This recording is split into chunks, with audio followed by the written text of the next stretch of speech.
Brasil, coração do mundo, pátria do Evangelho. Ditado pelo Espírito Humberto de Campos.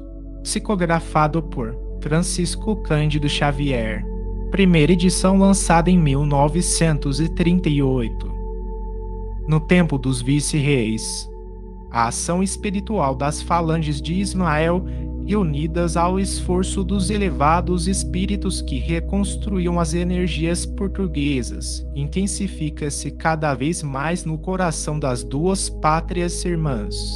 Pelo Tratado de Methuen, assinado em 1703, a Inglaterra, cujo poderio marítimo se consolidava depois dos grandes feitos das armadas de Portugal, da Espanha e da Holanda, passaria a amontoar o ouro do Brasil como principal fornecedora do primeiro e de suas colônias. No capítulo financeiro, o Brasil era, de fato, uma das suas fontes de riqueza, pois que todas as suas reservas se escoavam para o tesouro inglês.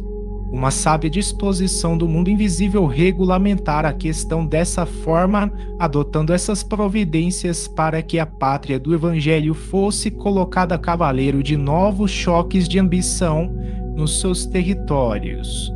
A combinação de Methuen era ruinosa para a indústria portuguesa, mas nos grandes jogos dos interesses internacionais, semelhantes acordos se faziam necessários.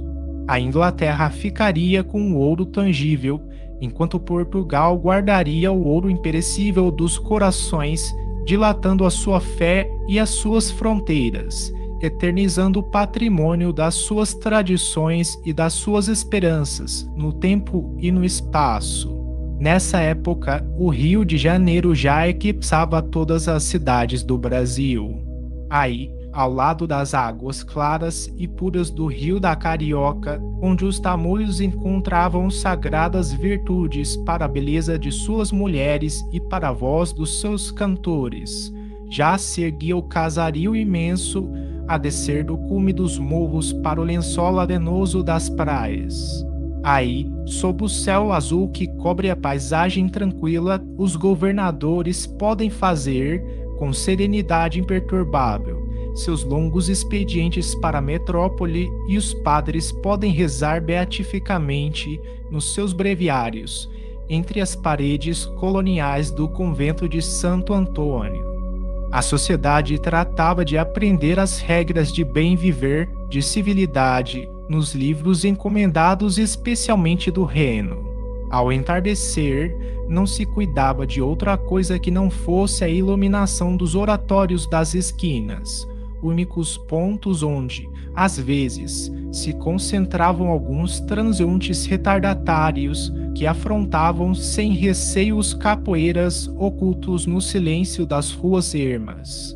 De qualquer modo, porém, às 8 horas da noite não se encontrava mais ninguém pelas vielas escuras, com exceção dos dias de grande gala em que o governador comparecia pessoalmente às festas populares, tendo todos o cuidado de ir a esses folguedos de rua com os elementos precisos para a iluminação do caminho, o regresso à casa. O Rio de então, como as demais cidades não só do Brasil, mas também de Portugal, não primava pela higiene e pela limpeza.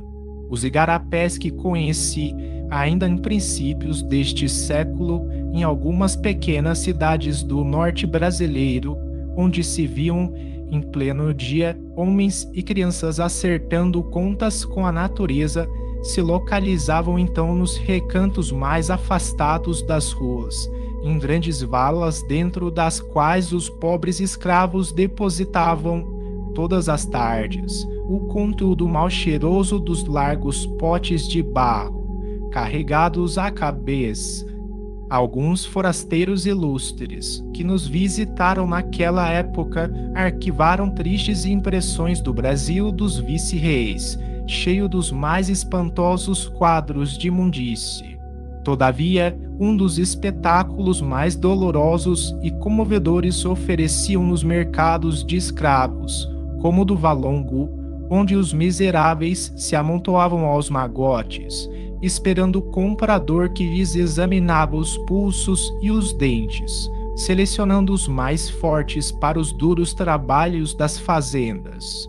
Ali encontravam-se representantes dos negros de Guiné, de Cabinda e de Benguela, que eram separados dos pais e das mães, dos irmãos e dos filhos, nos sucessivos martirológios da raça negra, na qual os próprios padres de Portugal não viam irmãos em humanidade, mas os amaldiçoados descendentes de Cão. Até há pouco tempo, podia-se ver na lua da cadeira de pedra do bispo, de onde um prelado português abençoava os navios negreiros, prontos para se fazerem ao mar largo, com a pesada carga de desgraçados cativos. A bênção religiosa visava conservá-los vivos até aos portos do destino, a fim de que os mais fartos lucros compensassem o trabalho dos hediondos mercadores. Estes últimos, no entanto, além da bênção, adotavam outras precauções, amontoando os desditosos africanos nos porões infectos, onde viajavam como animais ferozes, trancafiados na prisão, para que não vissem, pela última vez, os horizontes do berço ingrato em que haviam nascido, vacinando-se contra as dores supremas da desesperação que os arrastaria para os abismos do oceano. Ismael, com as suas hostes do mundo invisível, consegue harmonizar lentamente os interesses espirituais de quantos se haviam estabelecido na pátria do cruzeiro. Sob a sua inspiração, a Igreja torna-se a protetora necessária da mentalidade infantil daquela época. Os templos da colônia abrem as portas para todos os infelizes e para todos os tristes. Os renês organizam festanças periódicas, missas e procissões da fé, bem como folganças profanas, quais as da Serração da Velha. Sob as vistas condescendentes da Igreja, os mensageiros do espaço se fazem sentir mais fortemente junto dos senhores, amenizando a situação amargurada dos míseros cativos. Sob as suas influências indiretas, organizam-se correntes de filantropia do mais elevado alcance. Costumes fraternos surgem espontaneamente no seio da população de todas as cidades brasileiras. O hábito de apadrinhar os negros faltosos ou fugitivos nunca é desrespeitado pelo senhor. Reconhece-se o direito de propriedade aos escravos, e o costume de ceder um dia ou dois aos trabalhos dos cativos é confirmado por lei, em 1700. Alastra-se o precioso movimento das alforrias na pia batismal, onde, com um óbolo insignificante, são declarados livres os filhos dos escravos. As associações dos negros nas grandes cidades do país para a realização das suas festas de saudade das paisagens africanas são numerosas, com permissão de todas as autoridades. Os festejos originais do rei do Congo se levam a efeito com brilho, às expensas dos senhores. A Igreja, no Brasil, abre o seu culto a São Benedito e a Nossa Senhora do Rosário, tornando-se um refúgio de doce consolação para os pobres africanos. As ordens religiosas possuíam seus pretos, que eram bem tratados e jamais poderiam ser vendidos. Nas fazendas, agrupavam-se eles em famílias que, as mais das vezes, eram plenamente alforriadas em testamento dos proprietários.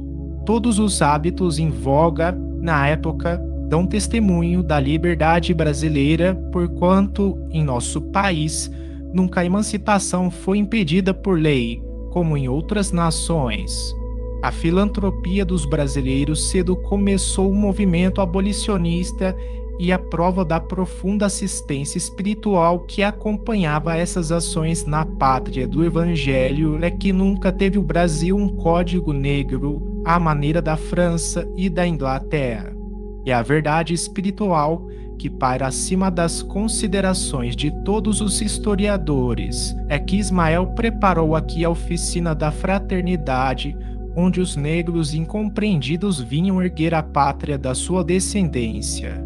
Se sofreram nas mãos de alguns escravocratas impiedosos, seus prantos e sacrifícios iam florescer ao tênue rocio das bênçãos do céu, à terra do Evangelho, clarificando-lhes, mais tarde, os caminhos, quando seus corações resignados e sofredores se dilatassem na alma fraterna dos filhos e dos netos.